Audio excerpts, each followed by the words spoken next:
ਵਾਹਿਗੁਰੂ ਵਾਹਿਗੁਰੂ ਵਾਹਿਗੁਰੂ ਵਾਹਿਗੁਰੂ ਵਾਹਿਗੁਰੂ। ਇੱਕ ਓੰਕਾਰ ਸਤਿਨਾਮ ਕਰਤਾ ਪੁਰਖ ਨਿਰਭਉ ਨਿਰਵੈਰ ਅਕਾਲ ਮੂਰਤ ਅਜੂਨੀ ਸੈਭੰ ਗੁਰ ਪ੍ਰਸਾਦ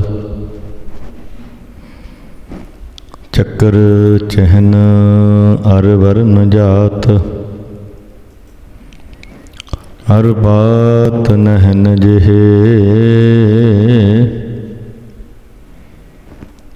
ਰੂਪ ਰੰਗ ਅਰ ਰੇਖ ਭੇਖ ਕੋ ਕਹਿ ਨਾ ਸਕਤ ਕਹੇ ਅਚਲ ਮੂਰਤ ਅਨਭਉ ਪ੍ਰਕਾਸ਼ ਅਮਿਤੋਜ ਕਹਿਜੈ ਕੋਟ ਇੰਦਰ ਇੰਦਰਾਨ ਸਾਹੋ ਸਹਾਨ ਗਣਿਜੈ ਤ੍ਰਿਭਵਨ ਮਹੀਪ ਸੁਰ ਨਰ ਅਸੁਰ ਨੇਤ ਨੇਤ ਬਣ ਤ੍ਰਿਣ ਕਹਿਤ ਤਬ ਸਰਬ ਨਾਮ ਕਥੈ ਕਵਨ ਕਰਮ ਨਾਮ ਵਰਨਤ ਸੁਮਤ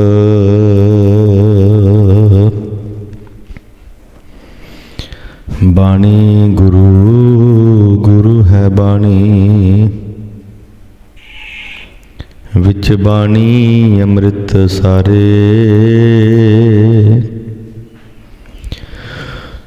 ਗੁਰਬਾਣੀ ਕਹੈ ਸੇਵਕ ਜਨ ਮਾਨੈ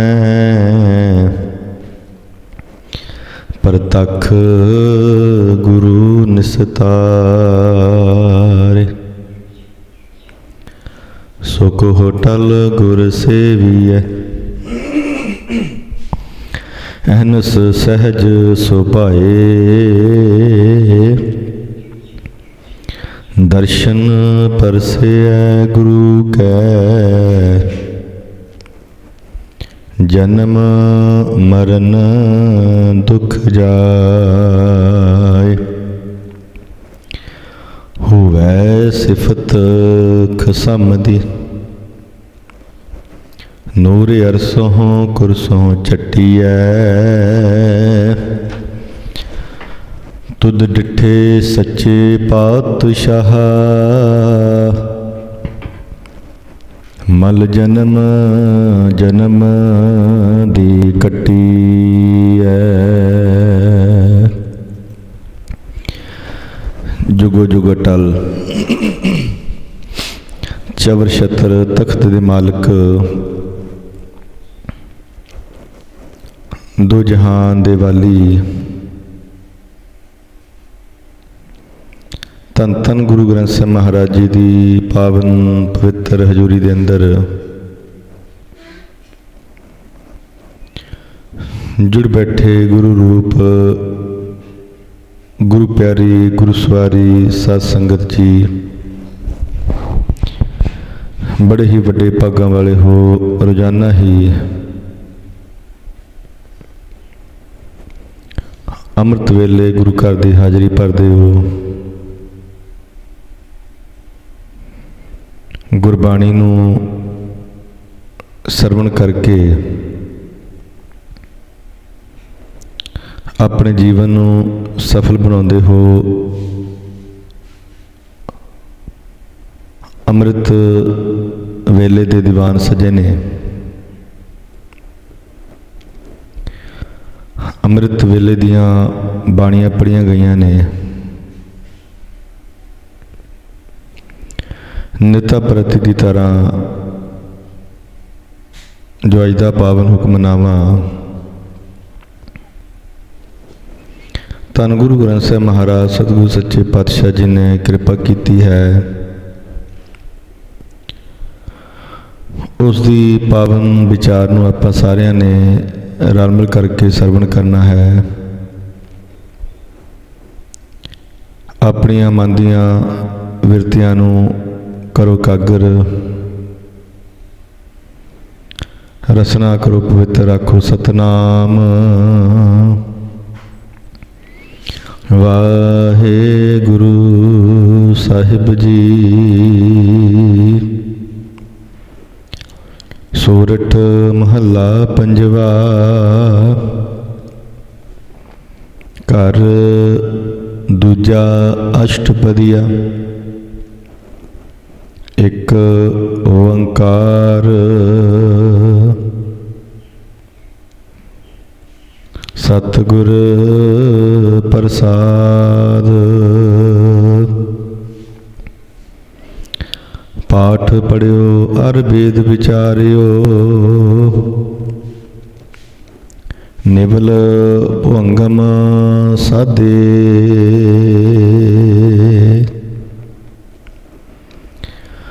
ਸੋਰਠ ਮਹੱਲਾ ਪੰਜਵਾ।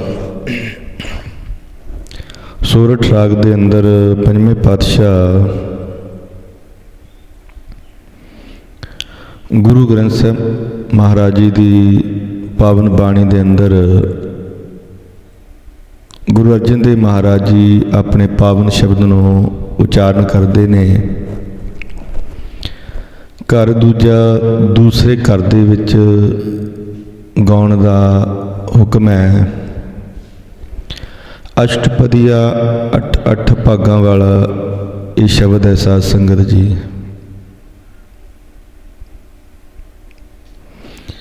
ਸਭ ਤੋਂ ਪਹਿਲਾਂ ਮੰਗਲਾਚਰਨ ਉਚਾਰਨ ਕਰਦੇ ਨੇ ਇੱਕ ਓੰਕਾਰ ਸਤਿਗੁਰ ਪ੍ਰਸਾਦ। ਅਕਾਲ ਪੁਰਖ ਵਾਹਿਗੁਰੂ ਪਰਮਾਤਮਾ ਇੱਕ ਹੈ। ਉਸ ਦਾ ਨਾਮ ਸੱਚਾ ਹੈ। ਉਸ ਨੂੰ ਪਾਉਣ ਦੇ ਲਈ ਉਸ ਪਰਮਾਤਮਾ ਦੀ ਕਿਰਪਾ ਦਾ ਹੋਣਾ ਬੜਾ ਜ਼ਰੂਰੀ ਹੈ। ਬਿਨਾਂ ਗੁਰੂ ਦੀ ਕਿਰਪਾ ਤੋਂ ਅਸੀਂ ਉਸ ਨੂੰ ਪ੍ਰਾਪਤ ਨਹੀਂ ਕਰ ਸਕਦੇ। ਧੰਨ ਗੁਰੂ ਅਰਜਨ ਦੇਵ ਮਹਾਰਾਜ ਜੀ ਇਸ ਪਾਵਨ ਸ਼ਬਦ ਦੇ ਅੰਦਰ ਸਾਨੂੰ ਸਮਝਾਉਂਦੇ ਨੇ ਕਿ ਇਨਸਾਨ ਸੰਸਾਰ ਦੇ ਅੰਦਰ ਪਰਮਾਤਮਾ ਨੂੰ ਪਾਉਣ ਦੇ ਲਈ ਕਿਹੜੇ-ਕਿਹੜੇ ਤਰੀਕੇ ਅਜ਼ਮਾਉਂਦਾ ਹੈ। ਕਿਸ ਤਰ੍ਹਾਂ ਪਰਮਾਤਮਾ ਨੂੰ ਪਾਉਣ ਦੀ ਕੋਸ਼ਿਸ਼ ਕਰਦਾ ਹੈ ਸਾਧ ਸੰਗਤ ਜੀ। ਪਾਠ ਪੜਿਓ ਅਰ ਵੇਦ ਵਿਚਾਰਿਓ, ਨਿਵਲ ਭੁੰਗਮ ਸਾਧੇ।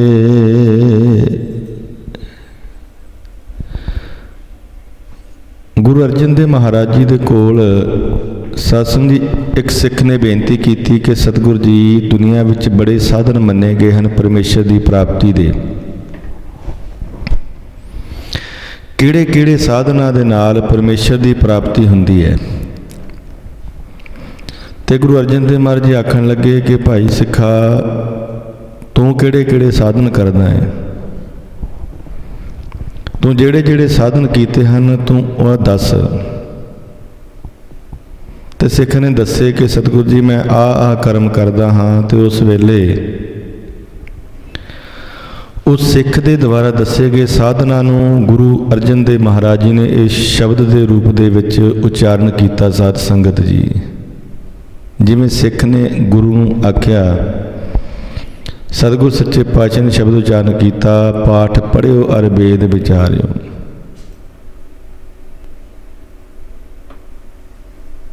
ਹੇ ਸਤਿਗੁਰ ਸੱਚੇ ਪਾਤਸ਼ਾਹ ਜੀ, ਮੈਂ ਪਾਠ ਪੜ੍ਹੇ ਨੇ, ਭਾਵ ਕਿ ਵਿਦਿਆ ਪੜ੍ਹੀ ਹੈ। ਵੇਦ ਵਿਚਾਰਿਓ, ਵੇਦਾਂ ਦੀ ਵੀ ਵਿਚਾਰ ਕੀਤੀ ਹੈ। ਨਿਵਲ ਭੁੰਗਮ ਸਾਧੇ, ਨਿਵਲ ਭਾਵ ਕਿ ਨੌਲੀ ਧੋਤੀ ਆਦਿ ਕਰਮ ਕਰਨੇ।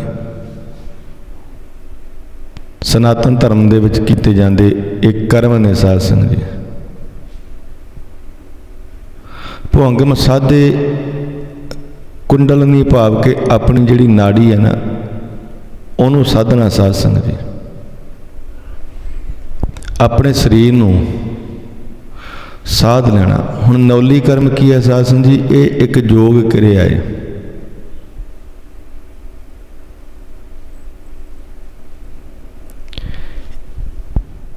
ਭੁਅੰਗਮ ਕੀ ਹੈ?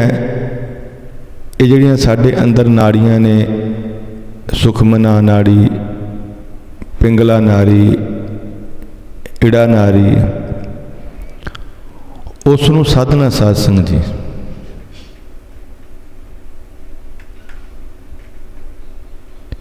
ਐਸੇ ਐਸੇ ਸਾਧਨ ਜਿਹੜੇ ਨੇ ਸਤਿਗੁਰ ਸੱਚੇ ਪਾਤਸ਼ਾਹ ਜੀ ਮੈਂ ਕੀਤੇ ਹੋਏ ਨੇ। ਪੰਜ ਜਨਾ ਸਿਉ ਸੰਗ ਨ ਛੁੱਟ ਕਿਓ, ਅਦਕ ਅਹੰਗ ਬੁੱਧ ਬਾਧੇ।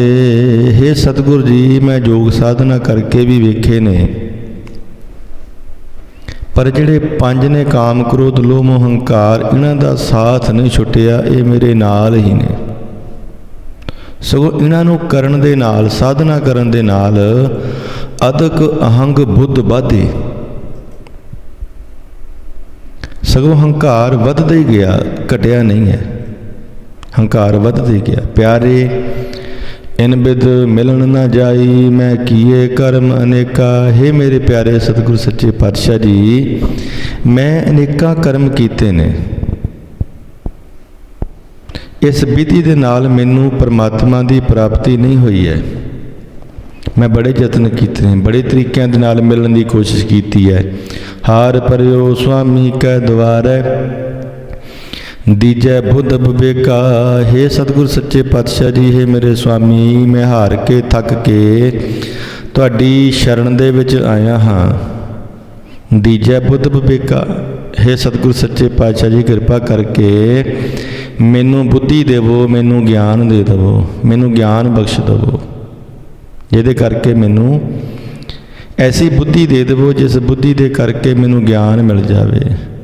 ਮੋਨ ਪਇਓ ਕਰਪਾਤੀ ਰਹਿਓ, ਨਗਨ ਫਿਰਿਓ ਬਨ ਮਾਹੀ। ਵਿਸ਼ਰਾਮ ਦੇ ਕੇ ਫਿਰ ਸਤਿਗੁਰੂ ਜੀ ਵਿਚਾਰਨ ਕਰਦੇ ਨੇ, ਜੋ ਸਿੱਖ ਨੇ ਆਖਿਆ ਸਤਿਗੁਰੂ ਜੀ ਮੈਂ ਹੋਰ ਕਿਹੜੇ ਕਿਹੜੇ ਕਰਮ ਕਰਦਾ। ਮੋਨ ਭਇਓ, ਹੇ ਸਤਿਗੁਰੂ ਸੱਚੇ ਪਾਤਸ਼ਾਹ ਜੀ ਮੈਂ ਚੁੱਪ ਰਹਿਣ ਵਾਲਾ ਮੁਨੀ ਵੀ ਬਣ ਗਿਆ।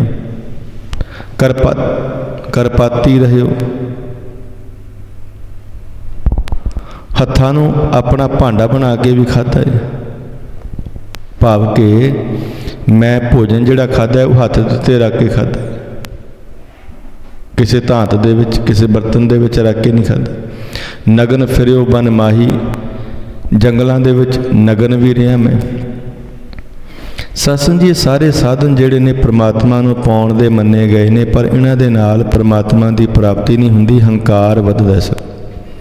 ਤੋ ਸਿੱਖ ਦੱਸਦਾ ਸਤਿਗੁਰੂ ਜੀ ਮੈਂ ਮੌਨ ਵੀ ਰਿਹਾ ਹਾਂ, ਨਗਨ ਵੀ ਰਿਹਾ ਹਾਂ, ਕਿਸੇ ਬਰਤਨ ਨੂੰ ਹੱਥ ਵੀ ਨਹੀਂ ਲਾਉਂਦਾ ਸੀ, ਹੱਥ 'ਤੇ ਰੱਖ ਕੇ ਭੋਜਨ ਖਾਂਦਾ ਸੀ। ਤਟ ਤੀਰਥ ਸਭ ਧਰਤੀ ਭ੍ਰਮਿਓ, ਦੁਬਦਾ ਛੁੱਟ ਗਏ ਨਾਹੀ। ਹੇ ਸਤਿਗੁਰੂ ਸੱਚੇ ਪਾਤਸ਼ਾਹ ਜੀ ਮੈਂ ਤੀਰਥਾਂ ਦੇ ਉੱਤੇ ਇਸ਼ਨਾਨ ਵੀ ਕੀਤਾ। ਤਟ ਤੀਰਥ ਸਭ ਧਰਤੀ ਭ੍ਰਮਿਓ, ਤੀਰਥਾਂ ਦੇ ਉੱਤੇ ਘੁੰਮਿਆ ਮੈਂ, ਸਾਰੀ ਧਰਤੀ ਘੁੰਮ ਲਈ। ਦੁਬਦਾ ਛੁੱਟ ਕੇ ਨਾ, ਮੇਰੇ ਮਨ ਦੀ ਜਿਹੜੀ ਦੁਬਦਾ ਸੀ ਨਾ ਉਹ ਨਹੀਂ ਖਤਮ ਹੋਈ। ਮਨ ਦੀ ਦੁਬਦਾ ਉਸੇ ਤਰ੍ਹਾਂ ਦੀ ਰਹੀ, ਮਨ ਨੂੰ ਟਿਕਾ ਨਹੀਂ ਮਿਲਿਆ। ਮਨ ਕਾਮਨਾ ਤੀਰਥ ਜਾਏ ਵਸਿਓ, ਸਿਰ ਕਰਵਤ ਧਰਾਏ। ਹੇ ਸਤਿਗੁਰ ਸੱਚੇ ਪਾਤਸ਼ਾਹ ਜੀ ਮੈਂ ਮਣੀਕਰਨ ਆਦਿਕ ਤੀਰਥਾਂ ਦੇ ਉੱਤੇ ਵੀ ਗਿਆ। ਚਿੱਤ ਦੇ ਵਿੱਚ ਕਾਮਨਾਵਾਂ, ਇੱਛਾ ਵੀ ਬੜੀਆਂ ਰੱਖੀਆਂ ਨੇ। ਮੇਰੇ ਮਨ ਦੇ ਵਿੱਚ ਕਾਮਨਾ ਸੀ ਕਿ ਮੈਂ ਤੀਰਥਾਂ ਦੇ ਉੱਤੇ ਜਾ ਕੇ ਵਸ ਜਾਵਾਂ, ਤੀਰਥਾਂ ਦੇ ਉੱਤੇ ਵੀ ਰਿਹਾ। ਸਿਰ ਕਰਵਤ ਧਰਾਏ, ਕਾਂਸ਼ੀ ਦੇ ਵਿੱਚ ਇੱਕ ਆਰਾ ਹੈ ਸਾਧ ਸੰਗਤ ਜੀ,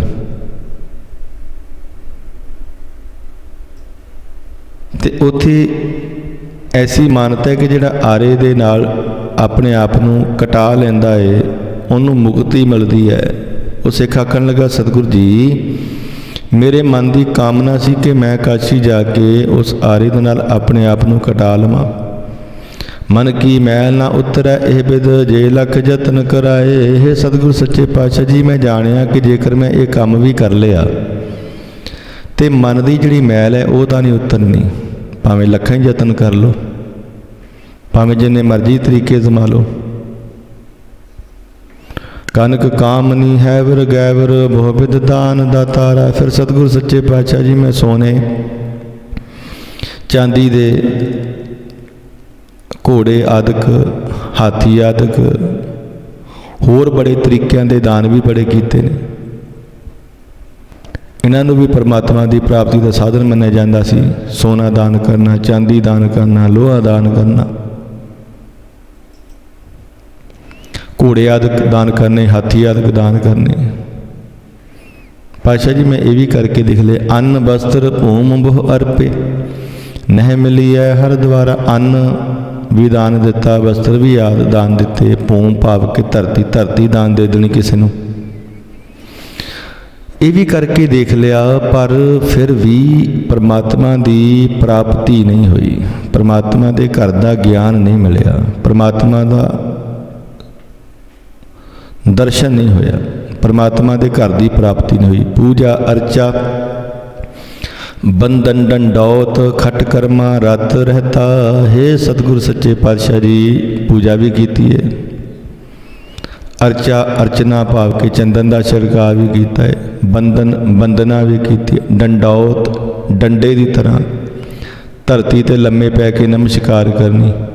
ਖਟ ਕਰਮ ਕਰਨੇ ਸਾਧ ਸੰਗਤ ਜੀ, ਜਿਹਦੇ ਅੰਦਰ ਸੰਧਿਆ ਤਰਪਣ ਗਾਇਤਰੀ ਅਥਿਤੀ ਪੂਜਨ ਘਰ ਦੇ ਵਿੱਚ ਕੋਈ ਪ੍ਰਾਹੁਣਾ ਆ ਗਿਆ ਉਹਦੀ ਪੂਜਾ ਕਰਨੀ, ਇਸ਼ਨਾਨ ਕਰਨਾ, ਉਸ ਤੋਂ ਬਾਅਦ ਵਿੱਚ ਦੇਵਤਿਆਂ ਦੀ ਪੂਜਾ ਕਰਨੀ, ਭੋਗ ਲਾਉਣੇ।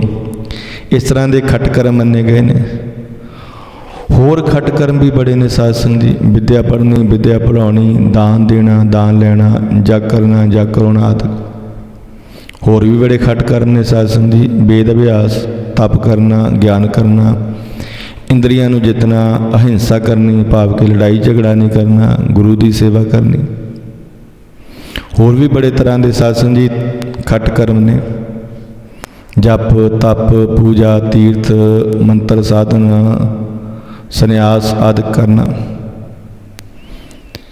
ਖਟ ਕਰਮ ਵੀ ਕਰਕੇ ਦੇਖ ਲੈਣੇ। ਪਰ ਸਤਿਗੁਰੂ ਸੱਚੇ ਪਾਤਸ਼ਾਹ ਜੀ ਇਹਦੇ ਨਾਲ ਪਰਮਾਤਮਾ ਨਾਲ ਪ੍ਰੇਮ ਨਹੀਂ ਪਿਆ। ਹਉ ਕਰਤ ਬੰਧਨ ਮੈਂ ਪਰਿਆ ਨਹਿ ਮਿਲੀ ਹੈ ਇਹ ਜੁਗਤ ਹੈ। ਸਤਿਗੁਰੂ ਸੱਚੇ ਪਾਤਸ਼ਾਹ ਸਾਰੇ ਕਰਮ ਕਰਕੇ ਦੇਖ ਲਏ, ਪਰ ਪਰਮਾਤਮਾ ਦੀ ਪ੍ਰਾਪਤੀ ਨਹੀਂ ਹੋਈ। ਹਉਮੈ ਹੰਕਾਰ ਦੇ ਬੰਧਨ ਦੇ ਵਿੱਚ ਵੱਜ ਗਿਆ। ਹਉਮੈ ਹੋ ਗਈ ਬਹੁਤ ਜ਼ਿਆਦਾ। ਮੈਂ ਪੂਜਾ ਕੀਤੀ ਜੀ, ਮੈਂ ਪੂਜਾ ਕਰਦਾ, ਮੈਂ ਦਾਨ ਕਰ ਰਿਹਾ, ਮੈਂ ਸੇਵਾ ਕਰ ਰਿਹਾ, ਮੈਂ ਤੀਰਥਾਂ 'ਤੇ ਇਸ਼ਨਾਨ ਕਰਦਾ, ਮੈਂ ਬੜਾ ਵੱਡਾ ਦਾਨੀ ਹਾਂ। ਇਸ ਤਰ੍ਹਾਂ ਦਾ ਪਾਤਸ਼ਾਹ ਜੀ ਨੂੰ ਆਖਦਾ ਸਤਿਗੁਰੂ ਜੀ ਹੰਕਾਰ ਵਧੀ ਗਿਆ। ਨਹਿ ਮਿਲੀ ਇਹ ਜੁਗਤ। ਇਸ ਜੁਗਤੀ ਦੇ ਨਾਲ ਵੀ ਪਰਮਾਤਮਾ ਨਹੀਂ ਮਿਲਿਆ। ਸਤਿਗੁਰੂ ਸੱਚੇ ਪਾਤਸ਼ਾਹ ਜੀ ਜੋਗ ਸਿੱਧ ਆਸਣ 84 ਇਹ ਵੀ ਕਰ ਰਹਿਆ। ਜੋਗ ਵੀ ਕਰਕੇ ਦੇਖ ਲਿਆ, ਸਿੱਧੀ ਵੀ ਪ੍ਰਾਪਤ ਕਰਕੇ ਯੋਗ ਸਾਧਨਾ ਵੀ ਕੀਤੀ, ਸਿੱਧੀ ਵੀ ਕਰਕੇ ਦੇਖ ਲਈ। ਆਸਣ 84 ਜਿਹੜੇ ਜੋਗੀਆਂ ਦੇ ਆਸਣ ਸੀ, ਜੋਗੀ ਬਣ ਕੇ ਵੀ ਦੇਖ ਲਿਆ। ਇਹ ਵੀ ਕਰ ਰਿਹਾ, ਸਾਰਾ ਕੁਝ ਹੀ ਕਰਕੇ ਦੇਖ ਲਿਆ ਸਤਿਗੁਰੂ ਸੱਚੇ ਪਾਤਸ਼ਾਹ ਜੀ। ਪਰ ਕਿਸੇ ਤਰੀਕੇ ਦੇ ਨਾਲ ਪਰਮਾਤਮਾ ਦੀ ਪ੍ਰਾਪਤੀ ਨਹੀਂ ਹੋਈ। ਇਹ ਸਾਰਾ ਕੁਝ ਸਤਿਗੁਰੂ ਸੱਚੇ ਪਾਤਸ਼ਾਹ ਜੀ ਕਰਕੇ ਦੇਖ ਲਿਆ। ਵੱਡੀ ਆਰਜਾ ਫਿਰ ਜਨਮੈ ਹਰ ਸੋ ਸੰਗ ਨਾ ਗਇਆ। ਮੈਂ ਸੋਚਿਆ ਕਿ ਜੇ ਵੱਡੀ ਆਰਜਾ ਵੀ ਹੋ ਗਈ, ਬਾਰ-ਬਾਰ ਤਾਂ ਘੁੰਮਣਾ ਹੀ ਪੈਣਾ ਹੈ ਨਾ, ਬਾਰ-ਬਾਰ ਤਾਂ ਸੰਸਾਰ ਦੇ ਵਿੱਚ ਘੁੰਮਣਾ ਹੀ ਪੈਣਾ, ਜੰਮਣਾ ਪੈਣਾ, ਮਰਨਾ ਪੈਣਾ, ਜੰਮਣਾ ਪੈਣਾ, ਮਰਨਾ ਪੈਣਾ। ਹਰ ਸੋ ਸੰਗ ਨਾ ਗਇਆ। ਹੇ ਸਤਿਗੁਰ ਸੱਚੇ ਪਾਤਸ਼ਾਹ ਜੀ ਪਰਮੇਸ਼ਰ ਦਾ ਸੰਗ ਨਹੀਂ ਹੋਇਆ, ਪਰਮੇਸ਼ਰ ਦੀ ਪ੍ਰਾਪਤੀ ਨਹੀਂ ਹੋਈ। ਉਮਰ ਵੀ ਭਾਵੇਂ ਵੱਡੀ ਹੋ ਜਾਵੇ। ਮੈਂ ਸੋਚਿਆ ਵੱਡੀ ਉਮਰ ਕਰਨ ਦੇ ਨਾਲ ਵੀ ਕੋਈ ਫਾਇਦਾ ਨਹੀਂ ਹੈ ਸਾਧ ਸੰਗਤ ਜੀ, ਕਿਉਂਕਿ ਵੱਡੀ ਉਮਰ ਦੇ ਨਾਲ ਵੀ ਮਨ ਦੇ ਵਿੱਚ ਹੰਕਾਰ ਵੱਧ ਜਾਂਦਾ ਹੈ। ਪਾਸ਼ੇ ਫਰਮਾਨ ਕੇ ਜੇਜ ਗੁਚਾਰੇ ਆ ਜਾ ਹੋ ਦਸੂਣੀ ਹੋਏ ਨਵਾ ਖੰਡਾ ਵੀ ਜਾਣੀਏ ਨਾਲ ਚਲੇ ਸਭ ਕੋਏ। ਚੰਗਾ ਨਾਉ ਰਖਾਏ ਕੈ ਜਸ ਕੀਰਤ ਜਗਲੇ ਜੇ ਤਿਸ ਨਦਰ ਨਾ ਆਵੇ ਤਾਂ ਬਾਤ ਨਾ ਪੁੱਛੇ ਕੇ। ਜੇ ਮਾਲਕ ਦੀ ਨਿਗਾਹ ਨਹੀਂ ਹੋਈ ਤੇ ਵੱਡੀ ਉਮਰ ਦਾ ਕੀ ਫਾਇਦਾ। ਰਾਜ ਲੀਲਾ ਰਾਜਨ ਕੀ ਰਚਨਾ ਕਰਿਆ ਹੁਕਮ ਅਵਾਰਾ। ਹੈ ਸਤਿਗੁਰ ਸੱਚੇ ਪਾਤਸ਼ਾਹ ਜੀ, ਕੋਈ ਪੁਰਸ਼ ਰਾਜਾ ਬਣ ਕੇ ਰਾਜ ਹਕੂਮਤ ਕਰੇ, ਸਾਰੀ ਧਰਤੀ ਦੇ ਉੱਤੇ ਹੁਕਮ ਵੀ ਕਰ ਲਵੇ। ਸੇਜ ਸੋਹਣੀ ਚੰਦਨ ਚੋਆ, ਨਰਕ ਘੋਰ ਕਾ ਦਵਾਰਾ। ਸੇਜ ਸੋਹਣੀ, ਬੜੀਆਂ ਸੋਹਣੀਆਂ ਸੇਜਾਂ ਦੇ ਉੱਤੇ ਆਰਾਮ ਕਰੇ, ਚੰਦਨ ਦਾ ਛਿੜਕਾਅ ਹੋਵੇ ਉਹਦੇ ਉੱਤੇ। ਤੇ ਸਤਿਗੁਰੂ ਜੀ ਨੂੰ ਆਖਣ ਲੱਗਾ, ਪਾਤਸ਼ਾਹ ਜੀ ਇਹ ਵੀ ਨਰਕ ਘੋਰ ਹੀ ਹੈ, ਬਸ ਇਹਦੇ ਨਾਲ ਵੀ ਪਰਮਾਤਮਾ ਦੀ ਪ੍ਰਾਪਤੀ ਨਹੀਂ ਹੁੰਦੀ, ਕਿਉਂਕਿ ਚੰਗੇ ਆਸਨ ਦੇ ਉੱਤੇ ਆਰਾਮ ਕਰਨਾ ਇਹ ਵੀ ਨਰਕ ਦਾ ਦੁਆਰ ਹੈ। ਸਾਧ ਸੰਗਤ ਜੀ, ਇੱਕ ਰਾਜਾ ਸੀ,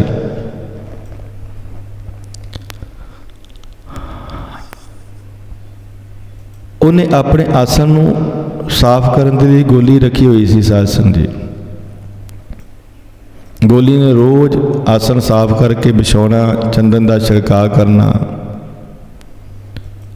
ਇੱਕ ਦਿਨ ਮਨ ਦੇ ਵਿੱਚ ਖਿਆਲ ਆਇਆ ਕਿ ਰਾਜਾ ਰੋਜ਼ ਇਸ ਆਸਣ ਦੇ ਉੱਤੇ ਆਰਾਮ ਕਰਦਾ, ਕਿੰਨਾ ਕੁ ਆਨੰਦ ਆਉਂਦਾ ਹੋਵੇਗਾ। ਤੇ ਸਾਧ ਸੰਗਤ ਜੀ, ਉਹ ਉਸ ਆਸਣ ਦੇ ਉੱਤੇ ਲੇਟ ਗਈ। ਲੇਟਦਿਆਂ ਉਹਨੂੰ ਨੀਂਦ ਆ ਗਈ। ਉਧਰੋਂ ਰਾਜਾ ਆਇਆ, ਰਾਜੇ ਨੇ ਦੇਖਿਆ, ਉਹਨੂੰ ਉਠਾ ਲਿਆ ਤੇ ਰਾਜੇ ਨੇ ਆਖਿਆ ਕਿ ਇਹਨੂੰ ਸਜ਼ਾ ਦੇਵੋ, ਕੋੜੇ ਮਾਰੋ ਇਹਦੇ। ਜਦੋਂ ਕੋੜੇ ਮਾਰੇ ਜਾ ਰਹੇ ਨੇ, ਸਾਧ ਸੰਗਤ ਜੀ, ਨਾਲੇ ਰੋ ਰਹੀ ਹੈ ਤੇ ਨਾਲੇ ਹੱਸਦੀ ਹੈ, ਨਾਲੇ ਰੋ ਰਹੀ ਹੈ ਨਾਲੇ ਹੱਸਦੀ ਹੈ। ਰਾਜਾ ਬੜਾ ਹੈਰਾਨ ਹੋ ਗਿਆ, ਇਹਨੂੰ ਸਜ਼ਾ ਮਿਲ ਰਹੀ ਹੈ, ਇਹਨੂੰ ਕੁੱਟਿਆ ਜਾ ਰਿਹਾ ਹੈ, ਇਹਨੂੰ ਦੁੱਖ ਹੋ ਰਿਹਾ ਹੈ, ਰੋਂਦੀ ਵੀ ਪਈ ਹੈ। ਰੋਣ ਦਾ ਕਾਰਨ ਤੇ ਚਲੋ ਮੰਨ ਲਿਆ ਕਿ ਇਹਨੂੰ ਸਜ਼ਾ ਮਿਲ ਰਹੀ ਹੈ, ਦੁੱਖ ਲੱਗ ਰਿਹਾ ਹੋਵੇਗਾ। ਹੱਸਣ ਦਾ ਕਾਰਨ ਕੀ ਹੈ? ਰਾਜੇ ਨੇ ਆਖਿਆ ਕਿ ਤੂੰ ਰੋ ਤਾਂ ਰਹੀ ਹੈ, ਠੀਕ ਹੈ, ਤੈਨੂੰ ਮਾਰ ਪੈ ਰਹੀ ਹੈ, ਤੂੰ ਰੋਨੀ ਹੈ, ਹੱਸਣ ਦਾ ਕਾਰਨ ਕੀ ਹੈ? ਤੇ ਉਹ ਗੋਲੀ ਕਹਿਣ ਲੱਗੀ, ਰਾਜਨ ਨਾ ਹੀ ਪੁੱਛੋ ਤਾਂ ਚੰਗੀ ਗੱਲ ਹੈ। ਰਾਜਾ ਆਖਦਾ, ਨਹੀਂ ਦੱਸ ਹੱਸਣ ਦਾ ਕਾਰਨ ਕੀ ਹੈ? ਉਹ ਕਹਿਣ ਲੱਗੀ, ਸਜ਼ਾ ਨਾ ਦਿਓ ਫਿਰ ਮੈਨੂੰ ਹੋਰ। ਰਾਜਾ ਕਹਿਣ ਲੱਗਾ, ਠੀਕ। ਕਹਿਣ ਲੱਗੀ, ਰੋਂਦੀ ਮੈਂ ਤਾਂ ਮੈਨੂੰ ਮਾਰ ਪੈ ਰਹੀ ਹੈ, ਦੁੱਖ ਹੋ ਰਿਹਾ ਹੈ। ਹੱਸਦੀ ਮੈਂ ਤਾਂ ਆਇਆ, ਮੈਂ ਤਾਂ 2 ਘੜੀਆਂ ਇਸ ਤੇਰੇ ਆਸਣ ਦੇ ਉੱਤੇ ਲੰਮੀ ਪਈਆਂ, ਆਰਾਮ ਕੀਤਾ ਹੈ ਤੇ ਮੈਨੂੰ ਇੰਨੀ ਸਜ਼ਾ ਮਿਲੀ ਹੈ। ਤੂੰ ਜਿਹੜਾ ਰੋਜ਼ ਹੀ ਪੈਣਾ ਹੈ ਆਸਣ ਦੇ ਉੱਤੇ, ਤੈਨੂੰ ਕਿੰਨੀ ਕੁ ਸਜ਼ਾ ਮਿਲੇਗੀ? ਮੈਂ ਇਹ ਸੋਚ ਕੇ ਹੱਸ ਰਹੀ ਹਾਂ ਕਿ ਤੈਨੂੰ ਪਤਾ ਨਹੀਂ ਕਿੰਨੀ ਕੁ ਸਜ਼ਾ ਮਿਲੇਗੀ। ਮੈਨੂੰ ਤਾਂ 2 ਘੜੀਆਂ ਦੇ ਵਿੱਚ ਇੰਨੀ ਸਜ਼ਾ ਮਿਲ ਗਈ, ਤੂੰ ਤਾਂ ਰੋਜ਼ ਹੀ ਇਸ ਆਸਣ ਦੇ ਉੱਤੇ ਆਰਾਮ ਕਰਦਾ ਹੈ। ਸੋ ਕਹਿਣ ਤੋਂ ਭਾਵ ਕਿ ਕਰਮ ਜਿਹੜੇ ਮਰਜ਼ੀ ਕਰ ਲਓ, ਨਰਕ ਦਾ ਦੁਆਰ ਹੀ ਹੈ। ਸਾਧ ਸੰਗਤ ਜੀ, ਹਰ ਕੀਰਤ ਸਾਧ ਸੰਗਤ ਹੈ, ਸਿਰ ਕਰਮਨ ਕੈ ਕਰਮਾ। ਸਾਰਾ ਕੁਝ ਸਤਿਗੁਰ ਸੱਚੇ ਪਾਤਸ਼ਾਹ ਜੀ ਨੇ ਸੁਣਿਆ ਉਹਦਾ। ਫਿਰ ਹੁਣ ਸਤਿਗੁਰ ਸੱਚੇ ਪਾਤਸ਼ਾਹ ਜੀ ਉਹਨੂੰ ਉਪਦੇਸ਼ ਦਿੰਦੇ ਨੇ ਕਿ ਭਾਈ ਇਹ ਕਰਮ ਕਰਨ ਦੇ ਨਾਲ ਪਰਮਾਤਮਾ ਦੀ ਪ੍ਰਾਪਤੀ ਨਹੀਂ ਹੁੰਦੀ। ਕਿ ਪਹਿਲੀਆਂ ਪੰਕਤੀਆਂ ਵਿੱਚ ਤਾਂ ਉਹਨੇ ਦੱਸਿਆ ਕਿ ਸਤਿਗੁਰੂ ਜੀ ਕਿਹੜੇ ਕਿਹੜੇ ਜਿਹੜੇ ਕਰਮ ਨੇ ਸੰਸਾਰ ਦੇ ਵਿੱਚ ਕੀਤੇ ਜਾਂਦੇ ਨੇ, ਜਾਂ ਮੈਂ ਵੀ ਕੀਤੇ ਨੇ। ਸਤਿਗੁਰ ਸੱਚੇ ਪਾਤਸ਼ਾਹ ਜੀ ਹੁਣ ਉਪਦੇਸ਼ ਦਿੰਦੇ ਨੇ ਕਿ ਭਾਈ ਜੇ ਪਰਮਾਤਮਾ ਨੂੰ ਪਾਉਣਾ ਹੈ ਤੇ ਤੈਨੂੰ ਕੀ ਕਰਨਾ ਪਵੇਗਾ? ਹਰ ਕੀਰਤ ਸਾਧ ਸੰਗਤ ਹੈ। ਭਾਈ ਉਸ ਹਰੀ ਅਕਾਲ ਪੁਰਖ ਵਾਹਿਗੁਰੂ ਪਰਮਾਤਮਾ ਜੀ ਦੀ ਕੀਰਤੀ,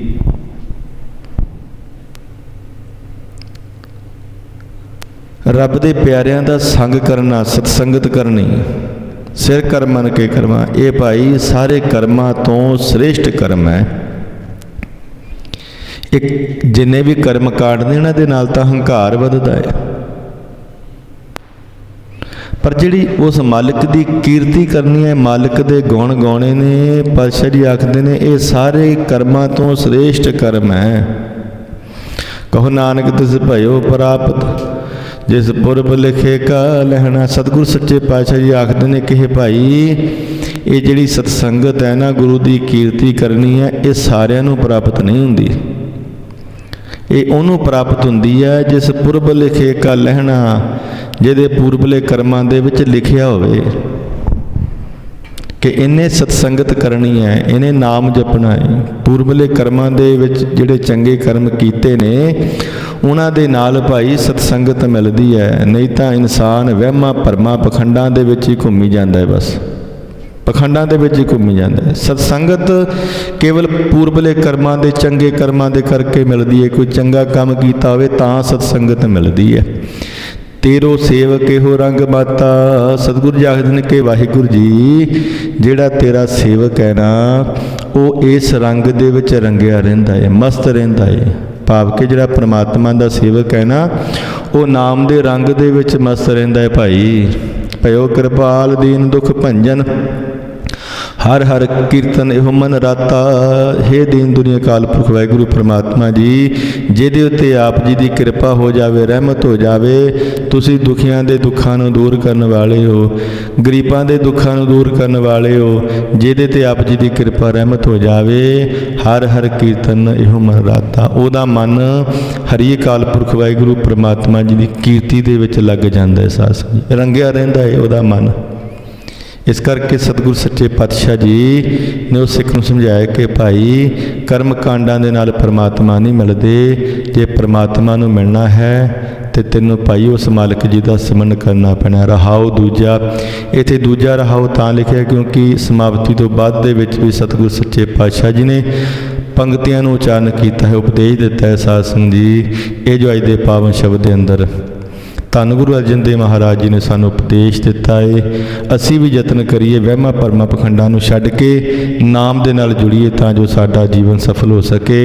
ਇੰਨੀਆਂ ਬੇਨਤੀਆਂ ਪ੍ਰਵਾਨ ਕਰਿਓ। ਭੁੱਲਾਂ ਚੁੱਕਾਂ ਦੀ ਖਿਮਾ ਲਾਓ। ਫਤਿਹ। ਵਾਹਿਗੁਰੂ ਜੀ ਕਾ ਖਾਲਸਾ, ਵਾਹਿਗੁਰੂ ਜੀ ਕੀ ਫਤਿਹ।